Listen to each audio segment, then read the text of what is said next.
He laughed in my face. Not the kind of laugh that softens a room, the kind that slices.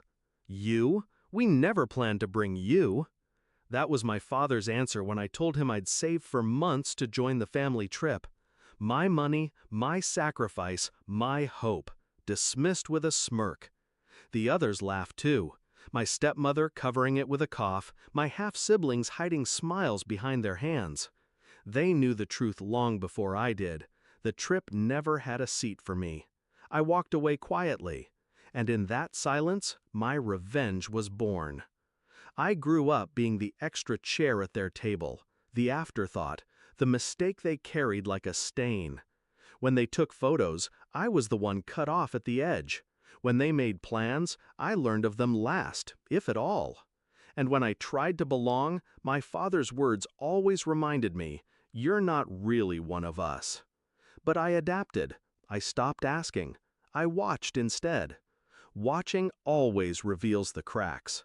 My father bragged about his efficiency, how he booked all their trips through one airline account, how points stacked into upgrades, how every confirmation email went to the same inbox.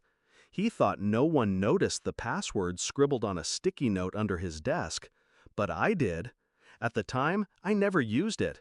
I just kept the knowledge tucked away, like a loaded gun in a locked drawer. Until the night he laughed at me. I waited. I listened to them pack their bags. I heard their chatter about beaches, cocktails, luxury hotels. I smiled when they bragged about business class seats. And when the house finally went dark, I opened my laptop, logged in. Every ticket, every booking, staring back at me. It took one click. Cancel. Another. Cancel. And another. By the time I was done, every seat they had secured was gone. Refunds? Redirected, reissued into vouchers I alone controlled. The perfect crime wasn't theft, it was erasure. Morning came like nothing had happened. They left with rolling suitcases, snapping selfies at the door. My father brushed past me without a glance, confident his world was untouchable. I stayed behind, calm, silent, waiting for the storm. It hit at the airport. Calls started buzzing my phone. First irritation, then panic. "Did you touch something? The tickets are gone!" I said nothing. Let the silence burn. Hours later, another call, fury in his voice now. "We're stuck here. They're saying it was canceled online. Who would do this?" I almost laughed, the way he once laughed at me. They came home hours later, dragging their luggage like corpses. No tan lines, no souvenirs, just exhaustion and rage. My stepmother's mascara streaked her face. My siblings sulked, too humiliated to meet my eyes. And my father? He exploded. "You ruined everything!" he screamed. I didn't raise my voice. I just looked at him, steady, unshaken. "No. You ruined everything the day you decided I wasn't family." For once, there was no comeback, no laugh, no insult, just silence. The kind that suffocates. Because he realized in that moment what I already knew, I was never weak. I was never disposable. I was simply patient.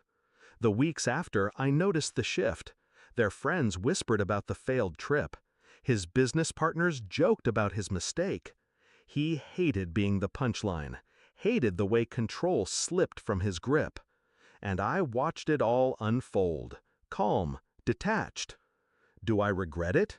No, because I didn't take their money. I didn't shout or fight or beg. I mirrored their cruelty back to them. They wanted me excluded, so I excluded them from their perfect escape. My father always believed power was in his laughter, in making me small. But real power was in silence, in the click of a button. And when they sat stranded in that airport, surrounded by strangers, humiliated and helpless, I knew I had won. They left me behind, so I left them grounded. forever reminded that the extra chair at their table was the one who pulled it out from under them.